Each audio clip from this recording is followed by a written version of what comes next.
Welcome to the Team Real World radio show. I am Maurice Velasquez. And I'm John Shirk. And you are listening to Talk 107.3 FM. WBRP. It is great to be here with you, and thank you for joining us in our show today. The name of our company is Team Real World. And again, I'm Maurice, and John. This is John Shirk. We are with Team Real World. Our website is www.teamrealworld.com. Our phone number is 225-505-2823. Today we have a pretty good show. Well, at least we think we do. I think so. Yeah. Yeah. So just like you heard, for those of you who may or may not remember, that was Styx. Great song. Come Sail Away With Me. And that's exactly what we, go ahead. You're aging yourself. Yeah, I know. But I didn't say I listened to them. I just said that was them. You were like 35 when you saw them Yeah, live. but what does that mean? If I concert. start telling you about Julius Caesar, does that mean I'm 2,000 years? Anyway, don't get it started. All right, so come sail away with us today. Today we're going to be taking a journey. We're going to be taking a trip. Let's just say, let's use the metaphor, the example, the analogy of taking a trip across the ocean. A journey on a vessel. That's right. So picture yourself in a boat on a mirror. But, yeah, I just almost broke. Of course, that was the wrong lyrics for those of you that are great Beatle fans. But anyway, imagine yourself on a boat. You're the ship. You're the captain of a ship, or you may be a crew member. Either way, you could be thinking of your favorite movie, Titanic, or you may be thinking of The Perfect Storm, or whatever. Just think of anything that helps capture the image of going across a large body of water. Okay, we're going to be taking that journey, and there's a crew, there's a captain, and there's the water. Okay, there's the weather, because the whole idea of becoming great managers that build dynamic, thriving, effective, and productive cultures, workplace cultures, the managers have to understand how to weather this boat. That's right. Across various waters. There's a very predictable journey that gets taken when a manager pulls his team together. And so we're going to just kind of look at the elements of that journey today. That's right. And see, the biggest challenge of why a lot of workplace cultures and a lot of companies seem to get lost in the ocean.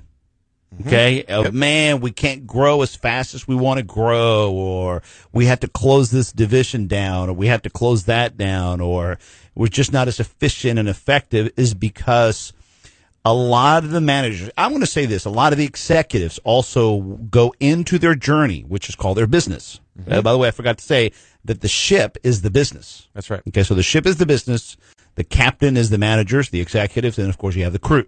All right? The biggest problem that we notice is that the executives and the managers, they start their journey and they are surprised that they hit bad weather. When you think about it, it would be shocking to think that a real captain of a vessel would go across the ocean and not at least plan for, or at least have some understanding of what to do if a storm rises up. Yeah, because it's not realistic. I took a cruise one time. Mm-hmm. Okay, now I tell you, the idea of sitting on a cruise. Okay, I mean, I love cruise if I just don't think about that I'm in a cruise. Okay, because I always think I'm like a little piece of bread on top of this big aquarium. You know what I'm saying? I just could see you, Maurice, on that cruise. It would bring out all things neurotic in you. It does. It's just like I'm having a great time and then I freeze. My wife says, "You okay?" Yeah, I just remembered I'm on a cruise. Well, all of a sudden we're in the middle of nowhere. Because it's just open water. Mm-hmm. The whole idea of looking around and seeing nothing but water. Yes. Okay.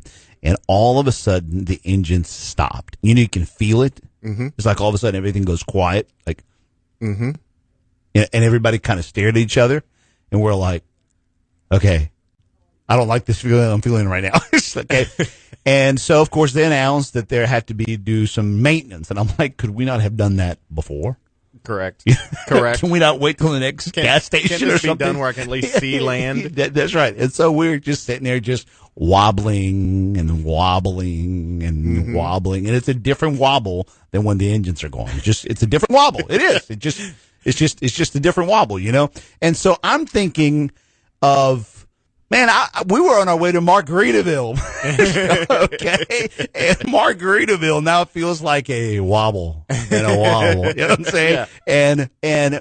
And John, let me tell you, I lie not. 20 minutes later, okay, everybody at the top deck is moving over to one side and they're like staring. And I saw that and you're thinking, man, they're staring as though something's going wrong. And sure enough, what's coming?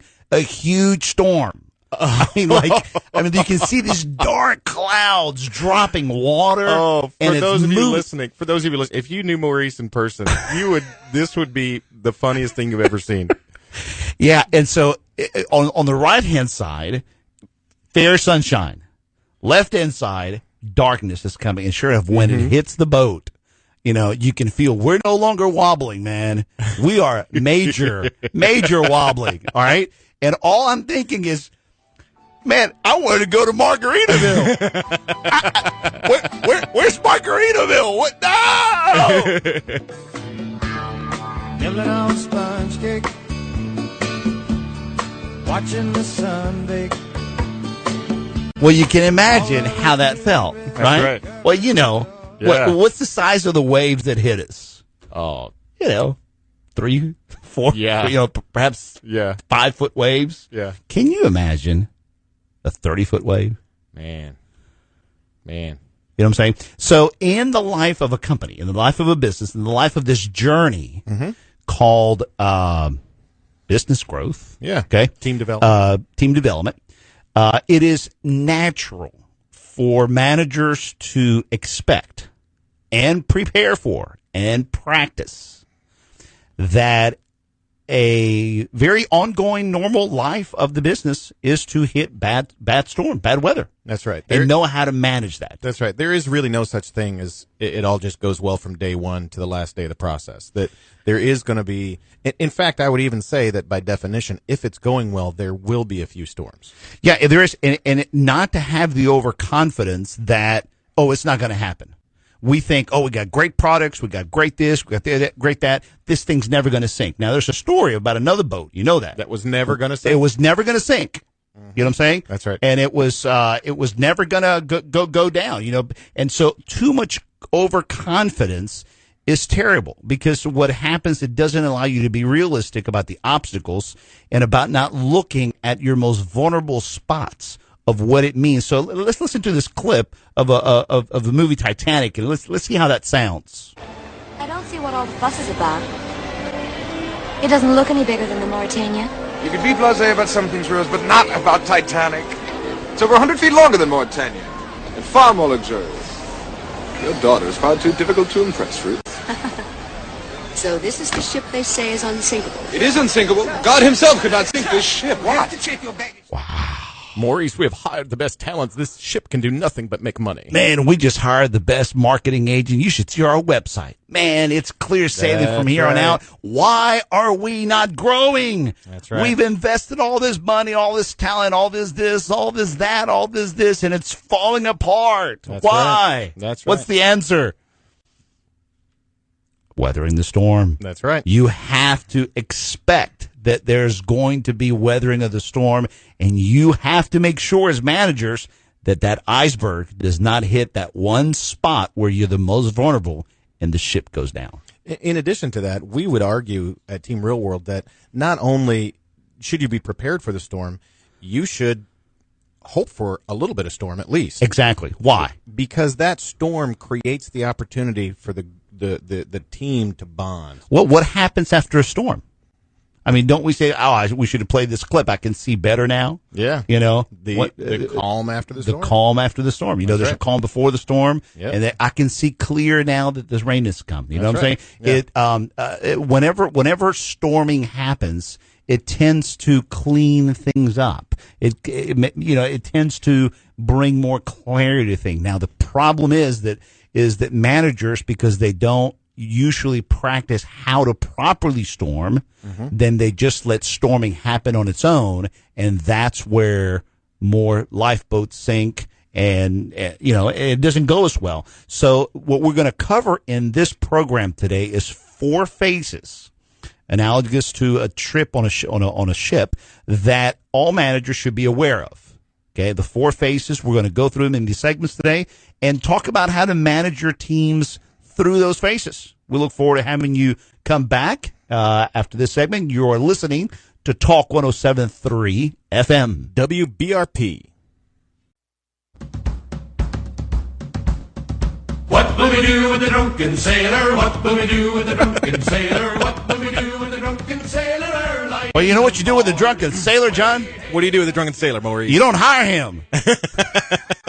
Okay? And as soon as you can make him walk the plank. And as soon as you can reasonably discard yourself of the drunken sailor, you get him to get off the ship. That's right. All right, so welcome back to the Team Real World radio show. You're listening to Talk 107.3 FM. WBRP. All right, and this is Maurice Velasquez. And I'm John Scherr. And our website is www.teamrealworld.com. So thank you guys, everybody, for joining us back in our second segment. So let's go over the 4 phases of this journey. Number 1. Number 1 is forming. Forming. Number 2. Storming. Number 3. Norming. And number 4. Performing. Performing. All right, so let's go through them again. Forming, storming, norming, and performing. So in short, here's what they mean, okay?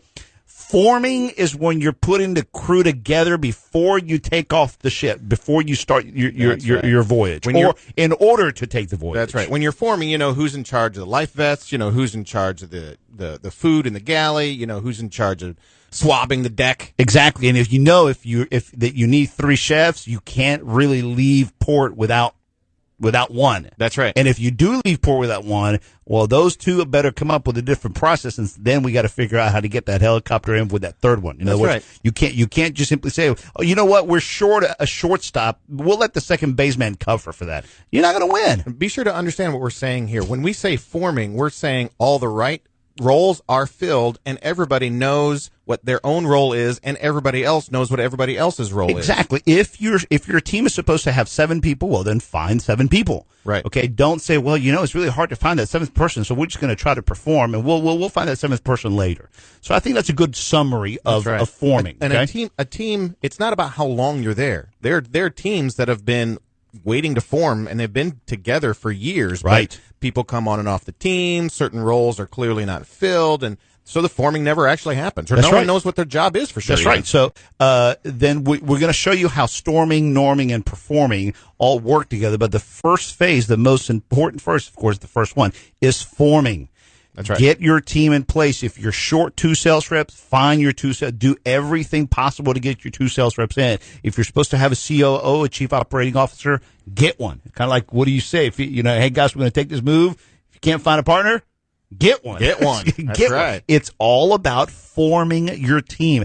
And if you try to get to performing, which is the 4th phase, without forming, well, guess what? Other team members are going to carry the load, and they're all going to feel it, and then your morale, your culture, your workplace environment is going to hurt. So it's everything about making sure that you have your spots filled, then defining everybody's roles, having very clear, simple, but clear job descriptions. That's right. Right? And then just make sure that everyone agrees what everybody else is supposed to be doing. That's right. And that way you can practice the team together, but everybody has to be in place. Just a suggestion: if you're a manager, go to your team on Monday. Oh, that's a good exercise. And say, pull out a 3x5 card and say, I want everybody in this room to say, what are the top 3 things Earl does? Yeah, let's talk about Earl, right? And then have Earl write his down. But don't tell anybody else. Earl writes his stuff down, but doesn't tell anybody else that. That's right. And then you see if everything matches or not. Then you say to everybody else, all right, everybody else, write the 3 things you think Earl does. That's right. And then compare notes, and that is a shocking revelation. Yes, when Earl is. says, I do these 3 things, and everybody else says, no, you don't. Yes. Or better yet, everybody else says, this is what you should be doing, and Earl's like, no wonder you guys keep sending me those emails. That's right. That's why you're so mad at me all the time. So forming is putting the team together and describing. Remember the Steve Jobs interview that we did a couple radio shows ago. This person does this person does that, this person does this. You have to have clear roles and responsibilities and know where what bucket do the drops fall in. Exactly. Okay? So that's exactly remember, right. Key number 1, first phase is forming. All right, then let's move into our the second phase. All right, our second phase is what's called storming. Storming. Okay. The weather ship was tossed. If not for the courage of the fearless crew, The minnow would be. Come on, I know you're singing. The minnow would be like. First is who? It's Gilligan. That's right. Oh, he is not going to sing with me. I cannot. can't remember You the left me song. hanging. I was just going to make a joke about which one of us is the captain, which one of us is Well, Gilligan. I know I'm usually Gilligan. I'm usually Gilligan who thinks he's the captain. Yeah. You're probably the professor. I think I am. You're probably the I professor. think I am. Yeah. Yes. Yeah. I've been called Mr. Howe. Oh, But anyway, everybody okay. remembers the Meanwhile, story. back at the boat. Yeah, back at the boat. Okay. So what happened to our little minnow ship? Okay. The storm rose up. The storm rose up and the minnow was lost for That's a right. very long time. Yep. Okay. So that's what storming looks like. You have a lot of great stories about that. Okay. Whereas the Titanic was sunk by the iceberg. That's okay. right. Of course, the Poseidon Adventure was knocked over by a wave. Mm-hmm. All right, storming. What is storming all about? Storming is when everybody starts getting comfortable enough with each other to say what they're actually thinking. And what that provokes Wow. is a series of arguments. I thought you were going to take care of this. Wait, that's your job. You know, this conflict starts to form on the team. Yeah, and remember that we said the first phase is the phase where you put the team together. Then, because you have hired a bunch of humans, humans are going to jock for positions. Think about it this way. Let's say you had a house guest over for just one day. There's a certain level of niceness that's going to stay if they're only there for a day. But if they move in for a few months, it's only a matter of time until somebody says, get your darn underwear off the floor. That's right, because you're no longer a guest. That's right. Ben Franklin said that a guest and fish are very much the same. After 3 or 4 days, it begins to go bad. That's right. Okay, Yeah. and yes, because you bring one person on board, and notice it's called onboarding. Onboarding. We got to That's get right. somebody on board. Okay, you got one person on board, then that person gets comfortable with their habits, their roles, their responsibilities, and then we get another person on board because the team is growing. And then those two people are going to be nice to each other at first, That's right. supposedly, you know, for the better part. And then they start rubbing each other the wrong way. That's Personalities, habits, but also jobs That's right. and responsibilities. Where does your job start and where does my sphere end? You know, That's right. and the clarity of that is very difficult. And thus the team internally starts feeling what's called storming. Yeah, another important piece to again say is that storming follows forming. So let's say you're this household that has a house guest. Do you ever notice when you have one house guest over, everybody gets nice to everybody? It isn't just that everybody's nice to the house Right, guest. right. So when you add one new person to the team, you go back to forming, and then you have to have them there long enough to then return to storming. And there's a reason why storming is happening. Where managers tend to fall down on the job here is they tend to say things like, y'all just need to get along. Yes. Okay. Yeah. Children, y'all need to get along. Yeah. And then they say things like, don't bring me problems without bringing me a solution. That's right. Those are all nice sounding cliches that make you look and act big, but you're not helping. Yeah. You're actually, by doing that as a manager, you're actually creating even more unnecessary storming. See, what they're doing, what your team is doing is they're doing what's usually called necessary storming. They're trying to figure out their roles, their processes, their responsibilities, their duties. You know what I'm saying? They really are, honestly, for the most part, okay? Yeah. They're trying to figure out who does what when. Right. But when managers try to make all that storming go away by simply spraying Febreze in the air, then everyone knows, yeah, it smells a little better, but we know what the real smell is. Yep. You know, And all it does is push it outside the meeting to some other conversation. Exactly. It just pushes it out into the hallway. So managers, why? Because managers are trying to avoid, they're trying to evade, they're trying to get away from the storming instead of recognizing that at that moment, their ship, their crew, the voyage needs management through the storm. And let me just make this key point. Every high-performing team must storm before they're high-performing. That's right. There is no team, you can pretend you're the exception, but you're not. Every team must storm, and this is therefore a good thing. Right. The rhetorical question by man is, can we just not all get along? Well, half the time the answer is no. You can't, because you have to go through the storm. Exactly. Is that the key is for managers to recognize when it is a necessary storm or an unnecessary storm. Why is this storm being created, and are we going to be able to get out of this storm? And on the back end of this segment, we're going to be covering a little bit about how to go through the storm and what are the key things that help you get out of storming, whether necessary or unnecessary. It doesn't matter, because you usually don't have time to figure out which one is which. You just know you're in a storm. But there are some key things that managers can do to help you get out of a storm and move into the next phase, which is norming. We'll be right back. You're listening to Talk 107.3 FM. WBRP. An air and sea search is continuing for possible survivors of the Edmund Fitzgerald, a 729-foot ore carrier, which apparently broke apart and sunk last night on Lake Superior. The ship and its 29-man crew vanished in a storm with 80-mile-an-hour winds and wave heights up to 25 feet. All that has been found is an oil slick and some debris.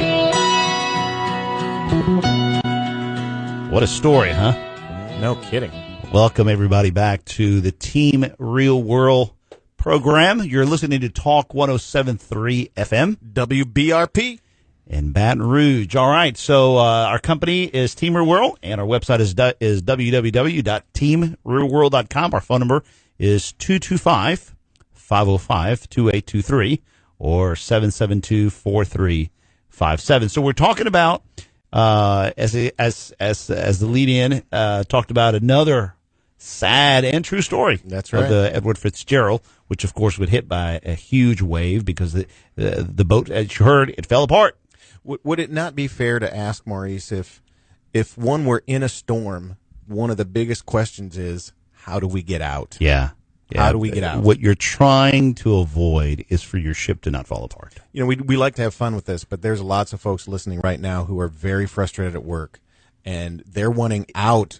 For them, it might even mean get off the boat. But It is. This is where a lot of people quit. Yeah. At the executive level, at the manager level, at the staff level, people just get tired. Some people's threshold for conflict is higher than others, and if the company or the organization or the department regularly hits storming and it doesn't know how to climb out of storming into norming and performing on a regular basis, then the storming is just too hot. It's just too disruptive. It's emotionally overbearing, and it's counterproductive. If you find yourself at work, either as a manager or as a team member, saying things like, I know Joe is so talented, but he frustrates me so much. Yeah, and I know he means well, but I know she means well, but if we could just find somebody different, but then what happens? Yeah. You just play out the cycle You again. just do it all over again. So, but there is a reason. There's a way to get out of storming. Now, when we say get out of storming, we have to be very clear that we mean get out of storming until the next storm. That's true. Okay, Yeah, that's true. Yeah. Because remember, you're going across the ocean. There's no such thing as we don't hit storms anymore. Right. You just hit different kind of storms, or you sail better through them. So let's spend a few minutes about how to get out of storming. Right. And how to recognize when you are in an unnecessary storming or not. And we don't want to make it more simplistic than it has to be, but it's not rocket science. Okay. True. Very true. So how do you get out of storming? You get out of storming by improving the processes. That's right. That are creating the angst, the frustration, and the pushing and shoving.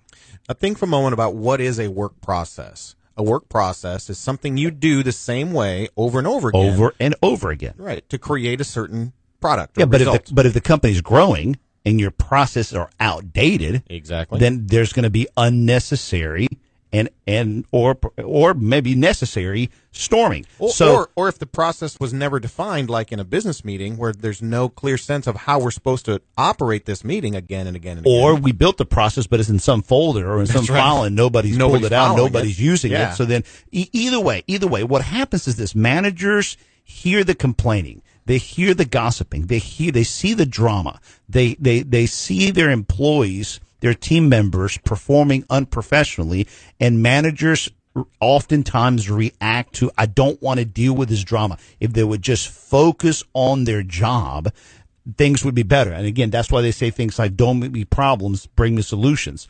When managers think that way, they're not taking advantage of their best moment to shine. Mm-hmm. So what managers need to learn to do is to listen to the drama.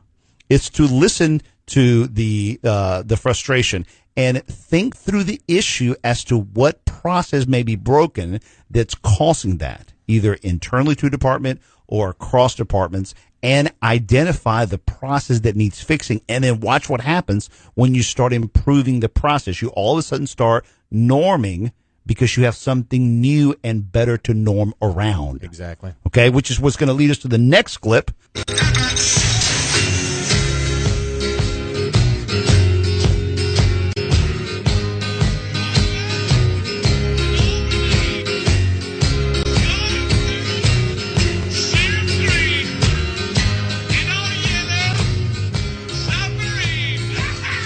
Now, does that not sound happier? Much happier. Now, how do we get out of that storming? Well, we defined some work processes, and then we Tried them. and We're practicing them. exactly. And all of a sudden, we're monitoring how it's going. That's and right. things all of a sudden are now what? A little smoother. They a little seem to calmer. be a little smoother. That's right. Okay. Now, is it perfect? Of course it's not perfect. Okay.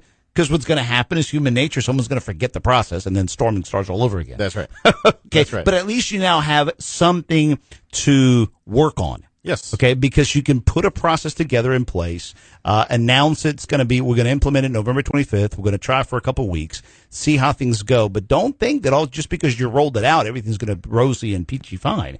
People are going, right. whoa, wait, we used to do it this way, we used to do that. So you got to give room for the storming to become norming by being committed to doing two things. Number one, that you're going to monitor it on a regular basis. Yes. Let's not implement something on November 25th and not see how it's doing until February the 25th. Yes. Way too long. Yes. Way too long. You got to monitor it every week, every 2 weeks, Yes. right? Absolutely. Absolutely. And then you got to give that new process a chance to breathe. Keep the conversations open with your staff members. Is it working? What's not working? How did we improve it? How did we not improve it? But if everyone knows we're basically working on this together, you have moved the drama from being between the actors at each other to now the actors learning new lines. Exactly. And here's the difference between what we're saying, this process orientation, as opposed to trying to get out of storming by deciding whose fault this is. Right. And Right. picking, kind of looking around the room and deciding who seems to be the most frustrating. To me, they're the problem, and then we try to figure out some way to remove them from the equation, and it doesn't work because we go back to forming and storming again with somebody else. The key is practicing your new habits, your new processes over and over and over again. It's building a culture, an environment around your workplace where you're based on processes as opposed to people's personality. Yes. Because once you have processes, then people tend to adjust their personalities because they don't want to be left out of the team. Yep. And it's like being in a play. It's like being on a crew. Nobody wants to get sent overboard. Yeah. Nobody wants to get sent on the lifeboat and said, you go back home. Yep. You know what I'm saying? So because everybody wants to be on the ship, what makes that even more possible is processes that allow for that to happen. Let me ask you this, Maurice. Yeah, Let's say sure. someone's listening to us right now, Okay. and they hear the word processes, Right. and what that really sounds like to them is shackles and handcuffs. So why can't I just do my job? No. It's actually very liberating. It's actually, think, for example, I don't know. Let me just, I don't know. Let's think, for example, let's say you're a manufacturing company that does delivery, and then you have a lot of drivers, and but your drivers are not reporting at the end of the day or at the end of the week their mileage, their jobs, when they delivered something here, delivered something there, and all of a sudden your clients start calling in and saying, hey, this shipment was late, this product was late, I don't want to pay my bills, I don't want to do this. They're challenging. Well, what's eventually accounting and accounts receivable going to say? Wait a minute. Yeah. You owe us this, and clients don't want to pay because the driver arrived late. Right. Or I didn't get that until the day afterwards. Right. Well, then it becomes a he, she. Right? Right, and then right. all of a sudden, what happens to invoices and all the angst Yep. okay. Then all of a sudden, somebody says, this is really frustrating. Yeah. Here I am, a driver. I'm getting yelled at all the time when I know I did all my work. You know who it is? It's this guy over here named Tony. Yeah. Tony over there, he's always the one late. Go look at his. He's always the one. Tony said, hey, man, I did my job fine. But there's no paperwork. There's no, okay? Exactly. And then somebody has the bright idea to say, well, why don't we just come up with like a work ticket at the end of the day? All the drivers just write a work ticket and turn it in. That's the See, process. somebody could basically say, oh, you're going to shackle this into this written thing. It's going to be, now we got to write reports. You see what I'm saying? It feels like, but it isn't. It's very liberating because what it does by having one simple process, think of the many problems that could be fixed. Yes. Otherwise. Yes, it allows the different members of the team to know what to expect from each other and when. Right. And so then what we're going to talk about in our next segment is how to go from norming to performing. And again, this is where managers can shine. And they help us go from storming with good processes into norming. And now to go from norming to storming, the managers have to do a couple things. We will cover them in our next segment. You are listening to Team Real World on Talk 107.3 FM. WBRP.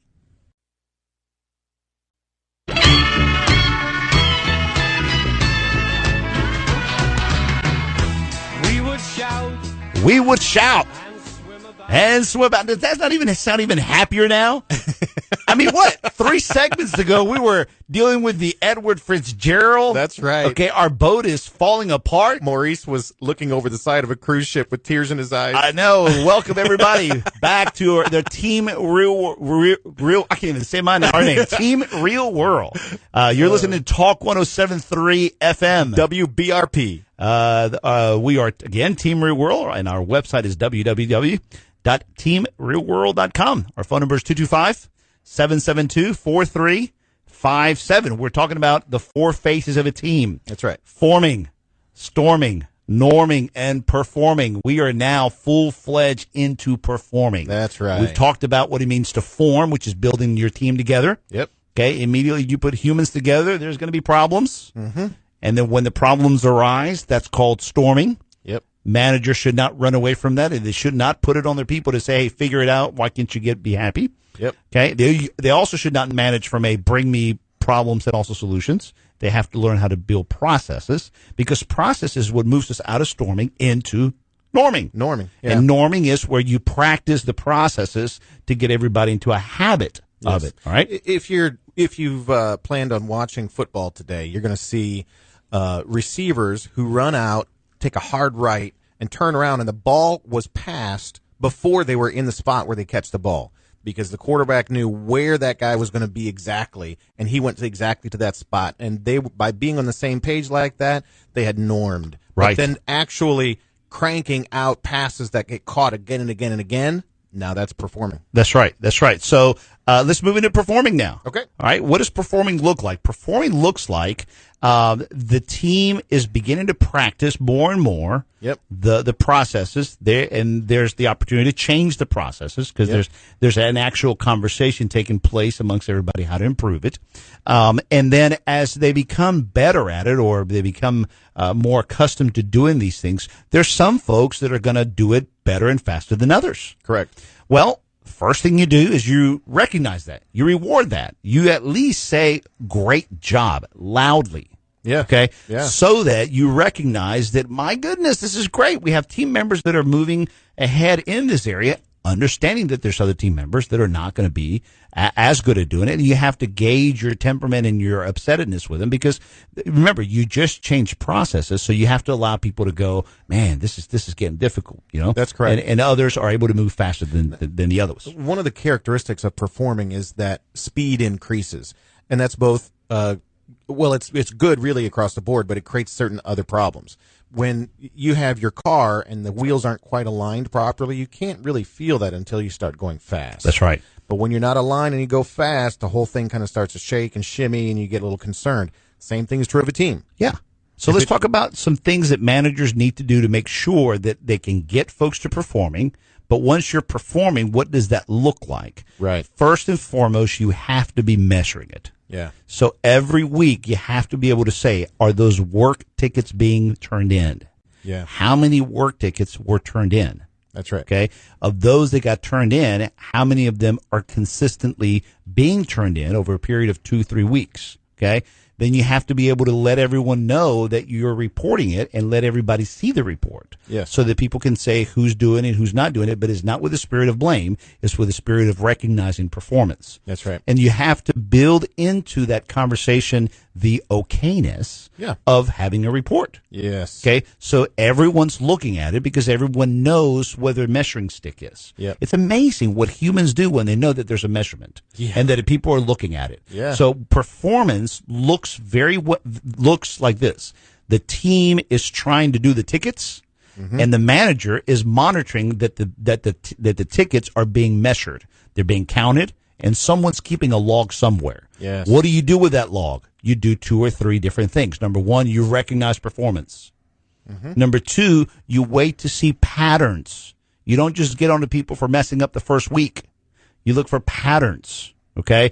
Is this person going up in performance? Are they going down, or are they going up and down? You know, you recognize that, but you have to be objective about it. So that's why you got to keep looking at your report. That's right. So you praise some, you coach others, you train others, and then after a certain period of time, whether it all depends on the process. Okay, you may have to retrain, you may have to discipline, you may have to, dismiss people, but you do it based on a written report that's being monitored and gauged, and that allows for performance to be possible because everyone can trust a written down process. When you're doing that, I'm telling you, you know what that feels like?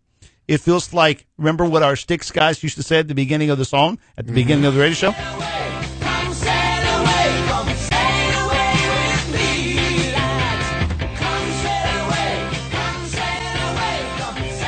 That's exactly what it feels like. Okay?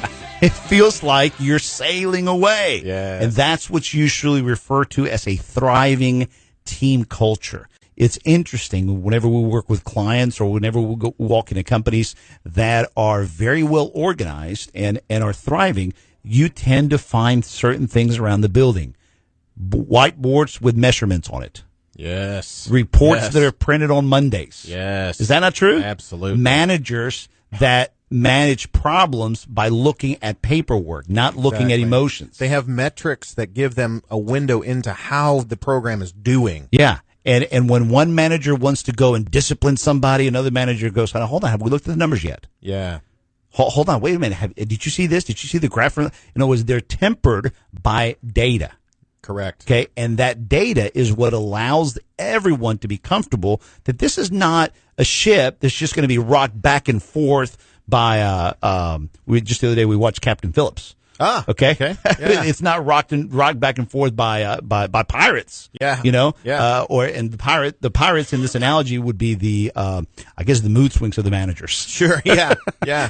A good thriving team is one that looks at reports, manages from reports, seeks to find reports, and if they want to change new behavior or address problems, then all you got to do is simply tap into what your folks are complaining about, right? Yes, exactly. Identify the process, practice the new process, allow feedback from your teams to improve that process. Oh, yeah. Then monitor the process, Yes. reward from the log reports of the process, say great job often, coach a lot, and only let go of those that really don't want to be on the boat anymore. Maurice, I think we should get a manager a raise right now. I know. I got an idea. Manager, if you're listening to all right, here it is. Sit down, figure out what those key steps are that your team does to produce the outcomes that are supposed to be done. Don't tell anybody you're doing it. Document it. Write up a report that shows this is how my department works. Here's the numbers for how to get those outcomes done, and then go to your boss and present this report to him. That's right. That's right. You're about to make more money, my friend. Yeah, and I will tell you this. You want to take us up on this? The first 2 managers that send it to us for us to help you review before you send them to your bosses, send them over to us. We'll do that complimentary. Absolutely. Absolutely. Listen, guys, thank you for taking this journey with us. It's been a great journey. I think we made it safely across the ocean. Yeah. Keep us in mind. And we'll give you our website again. It's okay. www.teamrealworld.com. Okay, our phone number is 225-772-4357. On our website, what you're looking for is the 4 faces of a team. It's on the site. It's on our website. If you have any questions about how to identify specifically where your team is at, shoot us an email at info@teamrealworld.com. We really mean it when we say, if you give us this report first, we will help you tweak it and set you up to look like a megastar with your boss. Yeah, this is what your email should look like. It should say, hey, guys, here are the 3 things that I'm noticing in my team. My team is saying this, and this. What process do you think may be in play? Okay, that's the kind of conversation that we work with managers to help them identify what processes may be like John said, maybe at play. The way that we'll interact with you is we will send you back a series of questions in a form that we have to help you figure out so that you can do your own interpreting. Then you throw it back at us, and you'll notice that we'll walk you through about 3 or 4 forms so that you go from this all over the place kind of email to all of a sudden having a very nice documented 1-page report that you can present to your next supervisor up and say, Mr. Jones, Mrs. Jones, sir, man, whatever, and you say, listen, I've identified these problems. And from these problems, I think that we ought to perhaps address these issues by building these processes. And again, like John said, watch what the reaction is. If there are reasonable managers above you and reasonable executives, then what are they going to say? Oh my gosh, thank you so much for this report. I appreciate this. Absolutely. Yes. Absolutely. Yes. So managers, do not fear the storm. Okay? Face the storm, look for processes, help build processes, practice processes. Come to our workshops to deal with this. Look for our workshops dealing with the 4 faces of a team, and learn to build reports. Thank you so much for joining us. You've been listening to Team Real World on Talk 107.3 FM. WBRP.